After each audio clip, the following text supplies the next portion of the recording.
मसीह में मेरे प्रियो, प्रभु की स्तुति हो। अपने पिछले ऑडियो में मैंने उत्पत्ति 21 अध्याय से लेकर 27 अध्याय तक की संक्षिप्त कहानी आपको सुनाई थी। आइए आज सुनते हैं उत्पत्ति 28 अध्याय से आगे की कहानी। रिबका ने बड़ी चतुराई से इसहाक के मन में यह बात बैठा दी कि यहाँ रहने पर याकूब भी कनानी लड़कियों से ब्याह कर लेगा। इसहाक को रिबका की बात ठीक लगी, सो उसने याकूब को बुलाकर आज्ञा दी कि तू किसी कनानी लड़की से विवाह ना करना। पद्दन राम में अपने नाना बतुएल के घर जाकर वहाँ अपने मामा लाबान की एक बेटी से विवाह कर लेना। और इसहाक ने याकूब को बहुत सारा आशीर्वाद देकर विदा कर दिया। इस तरह रिबका ने उसे एसाव के क्रोध से बचा लिया। जब एसाव ने यह सारी बातें सुनी और यह जाना कि कनानी लड़कियां उसके पिता को बुरी लगती हैं, तब उसने इस्माइल की बेटी महलत को ब्याह कर अपनी पत्नियों में मिला लिया। याकूब चलते चलते लूज नगर को पहुंचा और वहीं रात बिताने का विचार किया। उसने एक पत्थर को तकिए की तरह अपने सिरहाने रखा और सो गया। तब उसने स्वप्न देखा कि एक सीढ़ी पृथ्वी पर खड़ी है और उसका दूसरा सिरा स्वर्ग तक पहुंचा है और परमेश्वर के दूत उस पर चढ़ते उतरते हैं। तब यहोवा उसके ऊपर खड़ा होकर कहता है, मैं यहोवा तेरे दादा अब्राहम का परमेश्वर और इसहाक का भी परमेश्वर हूँ। जिस भूमि पर तू लेटा है उसे मैं तुझको और तेरे वंश को दूंगा। याकूब जाग उठा और उस स्थान पर परमेश्वर की उपस्थिति को जानकर भयभीत हो गया और कहा, यह तो परमेश्वर का भवन और स्वर्ग का फाटक ही होगा।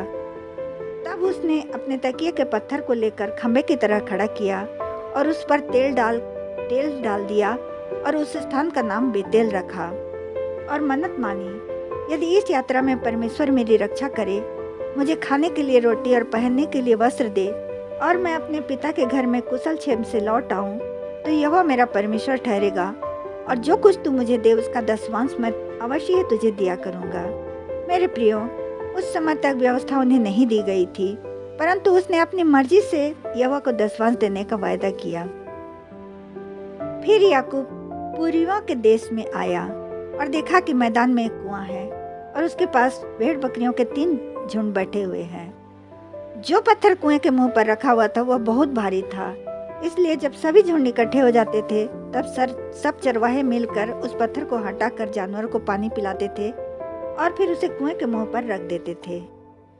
याकूब उन चरवाहों से पूछता है कि वे कहाँ के हैं, और जब वे कहते हैं कि हम हारान के हैं, तब उनसे अपने मामा लाबान की कुशलता पूछने लगता है। तभी राहेल वहाँ अपने पिता की भेड़ बकरियों को लिए हुए आ जाती है और चरवाहों से उसका परिचय पाकर वह उसके निकट जाता है और कुएं से पत्थर को लुढ़काकर अपने मामा लाबान की भेड़ बकरियों को पानी पिलाता है। तब याकूब ने राहेल को चूमा और ऊंचे स्वर से रोया और उसे बता दिया कि मैं तेरा फुफेरा भाई हूँ। तब उसने दौड़ के अपने पिता से कह दिया। अपने भांजे का समाचार पाते ही लाबान उसे भेंट करने को दौड़ा और उसे गले लगाकर चूमा और अपने घर ले आया। याकूब ने लाबान को सब बातें बताई। तब लाबान ने कहा, तू तो सचमुच मेरी हड्डी और मांस है। और याकूब 1 महीना उसके साथ रहा। तब लाबान ने उससे उसकी सेवा के बदले कुछ मांगने को कहा। लाबान की 2 बेटियां थी, लिया और राहेल। लिया की आंखें धुंधली थी पर राहेल रूपवती थी और याकूब उससे प्रेम करने लगा था, इसलिए उसने लाबान से कहा, मैं तेरी छोटी बेटी राहेल के लिए 7 वर्ष तेरी सेवा करूंगा। लाबान ने कहा, उसे पराये पुरुष को देने से तुझको देना उत्तम है, इसलिए मेरे पास रह। इस कारण याकूब ने राहेल के लिए 7 वर्ष उसकी सेवा की और वे उसको राहेल की प्रीति के कारण थोड़े ही दिन लगे। जब 7 वर्ष पूरे हो गए तब वह अपनी पत्नी को मांगने लगा और लाबान ने उस स्थान के सब मनुष्यों को न्योता कर उन्हें भोज दिया। और जब सांझ हो गई तब अपनी बड़ी बेटी लिया को याकूब को सौंप दिया और अपनी दासी जिल्पा को लिया की दासी होने के लिए दे दिया।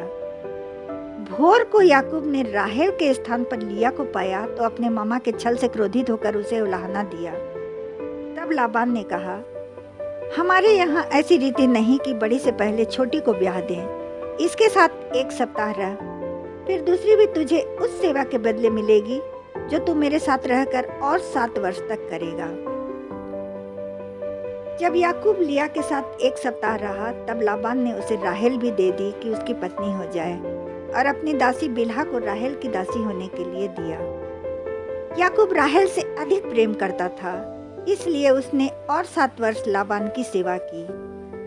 जब यहोवा ने देखा कि लिया याकूब को अप्रिय हुई, तब उसने उसकी कोख खोली, पर राहेल बांझ रही। लिया को समय के अंतराल में एक के बाद एक 4 पुत्र उत्पन्न हुए, और हर बार लिया यह आशा करती रही कि अब तो मेरा पति मुझसे प्रीति रखेगा, परंतु वह राहेल का ही रहा।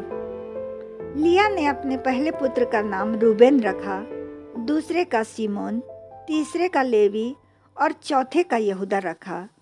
तब उसकी कोख बंद हो गई। जब राहेल ने देखा कि याकूब से उसे कोई संतान नहीं हो रही है, तब वह अपनी बहन से डाह करके याकूब से संतान के लिए झगड़ने लगी।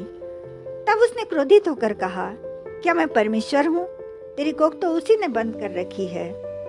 तब राहेल ने अपनी दासी बिल्हा उसे दी और कहा, उसकी संतान के द्वारा मेरा घर बसेगा। बिल्हा को याकूब से एक के बाद एक 2 पुत्र उत्पन्न हुए, और राहेल प्रसन्न हुई कि परमेश्वर ने उसे पुत्र दिया है, और उसने पहले का नाम दान रखा और दूसरे का नप्ताली। मेरे प्रियो, यहाँ हम एक बात देखते हैं, राहेल और लिया की दासियां हाजिरा की तरह नहीं थीं। उन्होंने तो अपनी स्वामिनियों को अपना पुत्र खुशी से सौंप दिया। लिया की भी कोख बंद हो गई थी, सो उसने भी अपनी दासी जिल्पा को अपने पति को दिया, और उससे भी याकूब के द्वारा एक के बाद एक 2 पुत्र उत्पन्न हुए, और लिया ने उनका नाम गाद और आसेर रखा। गेहूं के कटनी के दिनों में लिया के पुत्र रूबेन को मैदान में दूधा फल मिले, जिसे उसने अपनी माता को ला कर दिया। तब राहेल लिया से दूधा फलों में से कुछ मांगने लगी।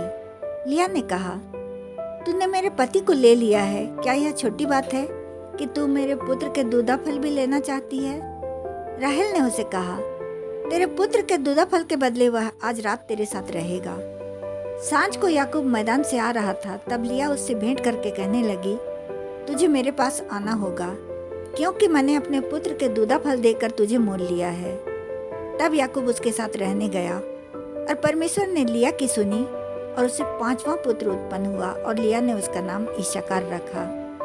लिया ने और एक पुत्र को जन्म दिया, और 6वें पुत्र का नाम उसने जुबलून रखा। उसके बाद उसे एक बेटी हुई, और उसका नाम दीना रखा। परमेश्वर ने राहेल की भी सुधि ली, उसे एक पुत्र उत्पन्न हुआ, और उसने कहा, परमेश्वर ने मेरी नामधराई दूर की, और उसने यह कहकर उसका नाम यूसुफ रखा कि परमेश्वर मुझे और एक पुत्र देगा। जब याकूब को 11 पुत्र और 1 पुत्री हो गई, तब उसने लाबान से कहा, मेरी स्त्रियां और मेरे बच्चे जिनके लिए मैंने तेरी सेवा की, मुझे देकर विदा कर कि मैं अपने देश और अपने पिता के घर चला जाऊं। लाबान जान गया था कि यहोवा याकूब के साथ रहता है, सो उससे कहा, यहीं रह जा। पर याकूब ने इनकार किया और अपनी सेवा के बदले उससे कुछ मजदूरी चाहा। लाबान ने उससे पूछा, मैं तुझे क्या दूं? याकूब ने कहा, तू मुझे कुछ न दे, बस मेरे लिए एक काम कर, तो मैं तेरी सेवा और 6 वर्ष करूंगा। तेरी भेड़ बकरियों को फिर चराऊंगा और उनकी रक्षा भी करूंगा। मैं आज तेरी भेड़ बकरियों के बीच से होकर निकलूंगा, और जो भेड़ काली और जो भेड़ और बकरी चित्ती वाली और चितकबरी हो, उन्हें मैं अलग कर रखूंगा, और वे ही मेरी मजदूरी ठहरेंगे। तब लाबान ने उसकी बात मान ली, परंतु सभी चितकबरे बकरों और बकरियों को और काली भेड़ों को भी अलग करके अपने पुत्रों के हाथ सौंप दिया, और अपने और याकूब के बीच में 3 दिन के मार्ग का अंतर ठहराया, ताकि उसकी भेड़ बकरी याकूब के भेड़ बकरी से मिल न पाए और काली और चितकबरे बच्चे उत्पन्न न हो। परंतु यहोवा याकूब के साथ था, और उसने चिनार, बादाम और अरमुन वृक्षों की हरी खरी छड़ियों को लेकर कहीं कहीं से छील कर धारीदार बना दिया कि उनकी सफेदी झलकने लगे, और उन छड़ियों को भेड़ बकरियों के पानी के पीने के कठौते में खड़ा किया। और जब वे पानी पीने आई, तो उस चित्ती वाले धारीदार छड़ियों को देखकर गाभिन हो गईं, और चितकबरे बच्चे जनने लगीं। तब याकूब ने उन भेड़ बकरियों के बच्चों को अलग करके लाबान के भेड़ बकरियों से उन्हें मिलने नहीं दिया। जब बलिष्ठ भेड़ बकरियां गाभिन होती थीं, तो याकूब उनके सामने छड़ियों को रख देता, और जब निर्बल भेड़ बकरियां गाभिन होती थीं, तो याकूब छड़ी को हटा देता था। इस तरह सब बलिष्ठ भेड़ बकरियां याकूब की ठहरी, और निर्बल भेड़ बकरियां लाबान की ठहरी। इस प्रकार वह बहुत धनी हो गया। उसके पास बहुत सी भेड़ बकरियां, दास दासियां, ऊंट और गधे हो गए। फिर याकूब के सुनने में आया कि लाबान के पुत्र उस पर दोष लगा रहे हैं कि उसने उनके पिता का सब कुछ छीन लिया है और उसकी प्रतिष्ठा उनके पिता के धन के कारण है। याकूब ने लाबान के मुख पर दृष्टि की और ताड़ गया कि वह उसके प्रति पहले के समान नहीं है। तब यहोवा ने याकूब से कहा, अपने पितरों के देश और अपनी जन्मभूमि को लौट जा और मैं तेरे संग रहूंगा। तब याकूब ने राहेल और लिया को मैदान में अपनी भेड़ बकरियों के पास बुलवा कर कहा, तुम लोग जानती हो कि मैंने तुम्हारे पिता की कैसी सेवा की है, परंतु उसके मुख से मुझे जान पड़ता है कि वह अब पहले के समान मुझे नहीं देखता। तुम्हारे पिता ने छल करके मेरी मजदूरी को 10 बार बदल दिया, परंतु परमेश्वर ने उसको मेरी हानि करने नहीं दिया। जब उसने कहा, चित्ती वाले बच्चे तेरी मजदूरी ठहरेंगे, तब सब भेड़ बकरियां चित्ती वाले ही जनने लगीं। और जब उसने कहा, धारी वाले बच्चे तेरी मजदूरी ठहरेंगे, तब सब भेड़ बकरियां धारी वाले बच्चे जनने लगीं। मेरे परमेश्वर ने मुझसे कहा, जो कुछ लाबान तुझसे करता है मैंने देखा है, अब चल इस देश से निकलकर अपनी जन्मभूमि को लौट जा। उसकी बातें सुनकर राहेल और लिया ने कहा, हम तो उसकी दृष्टि में अब पराई हो गई हैं, इसलिए अब तेरे परमेश्वर ने जो हमारे पिता का धन लेकर तुझे दे दिया है वह हमारा और हमारे बच्चों का है। अब जो तेरे परमेश्वर ने कहा वही कर। मेरे प्रियो, यहाँ हम एक बात देखते हैं कि दोनों बहनें अपनी स्वतीय डाह छोड़कर अपने पति का साथ देती हैं और सारे पशुओं को और बच्चों को लेकर ऊँटों में सवार होकर इसहाक के घर की ओर चल देते हैं। परंतु यहाँ राहेल ने एक पाप किया जिसके कारण आगे चलकर असमय उसकी मृत्यु होती है। जब लाबान अपनी भेड़ों का ऊन कतरने गया होता है, वह अपने पिता के गृह देवताओं को चुरा लाती है। मेरे प्रियो, इससे यह भी पता चलता है कि वे लोग मूर्ति पूजक थे और केवल अब्राहम के वंशी यहोवा का भय मानने वाले थे। तीसरे दिन लाबान को याकूब के भागने का समाचार मिलता है। तब वह अपने भाइयों के साथ 7 दिन तक उनका पीछा करता है और गिलाद के पहाड़ी देश में उनको पकड़ लेता है। परंतु उसी रात परमेश्वर ने उसे स्वप्न में कहा, सावधान रह, तू न याकूब से भला कहना न बुरा। याकूब ने जहाँ अपना तंबू खड़ा किया था वहीं लाबान भी अपना तंबू खड़ा करता है और याकूब से आकर कहता है, तूने यह क्या किया कि मेरे पास से चोरी से चला आया और मेरी बेटियों को ऐसे ले आया मानो तलवार के बल से बंदी बनाई गई हूँ। तू इस प्रकार भाग न आया होता तो मैं तुझे आनंद से मृदंग बीणा बजाकर और गीत गवाते विदा करता। तूने मूर्खता की जो मुझे अपने बच्चों को चूमने तक नहीं दिया। तुम्हारी हानि करने की शक्ति मुझ में है, परंतु तेरे परमेश्वर ने बीती रात मुझे सावधान किया। तू अपने पिता के घर का बड़ा अभिलाषी होकर चला आया तो चला आया, पर मेरे देवताओं को तू क्यों चुरा ले आया है? याकूब ने लाबान को उत्तर दिया, मैं यह सोचकर डर गया था कि कहीं तू अपनी बेटियों को मुझसे छीन न ले। जिस किसी के पास तू अपने देवताओं को पाए वह जीवित न बचेगा। मेरे पास तेरा जो कुछ निकले उसे अपने भाई बंधुओं के सामने पहचान कर ले ले, क्योंकि याकूब नहीं जानता था कि राहेल उस देवताओं को चुरा लाई है। तब लाबान ने एक एक के तंबू की तलाशी ली पर कुछ न पाया, क्योंकि राहेल उन देवताओं को ऊंट की काठी पर रख के उन पर बैठी थी और मासिक धर्म का बहाना करके ऊंट पर से न उतरने के लिए अपने पिता से क्षमा मांग ली। जब लाबान को ढूंढने पर भी गृह देवता नहीं मिले, तब याकूब क्रोधित होकर लाबान से झगड़ने लगा कि मेरा क्या अपराध है कि तूने इतना क्रोधित होकर मेरा पीछा किया। मेरी सारी सामग्री को तूने टटोल कर देखा, तुझे क्या मिला? कुछ मिला हो तो अपने और मेरे भाइयों के बीच रख दे कि वे हमारा न्याय करें। मैंने 20 वर्ष तेरी सेवा की, तेरे पशुओं की हानि भी मैंने भर दी। दिन को धूप और रात को ठंड मुझे खा गया, रातों को मैं सोता नहीं था, फिर भी तूने 10 बार मेरी मजदूरी बदल डाली। अगर मेरा परमेश्वर मेरे साथ ना होता तो निश्चय तू मुझे छूछे हाथ जाने देता। मेरे दुख और मेरे परिश्रम को देखकर ही परमेश्वर ने बीती रात तुझे डांटा। तब लाबान ने कहा, ये बेटियां और बच्चे और ये भेड़ बकरियां सब कुछ मेरा है, परंतु अब मैं अपनी बेटियों और इनकी संतानों के कारण कुछ नहीं कर सकता। अब आ, हम आपस में वाचा बांधें। तब याकूब ने एक पत्थर लेकर उसका खंभा खड़ा किया और अपने भाई बंधुओं से पत्थर का ढेर लगाने को कहा और उसी ढेर के पास उन्होंने भोजन किया। उस ढेर का नाम लाबान ने यज्रसाद था और याकूब ने गिलियाद रखा।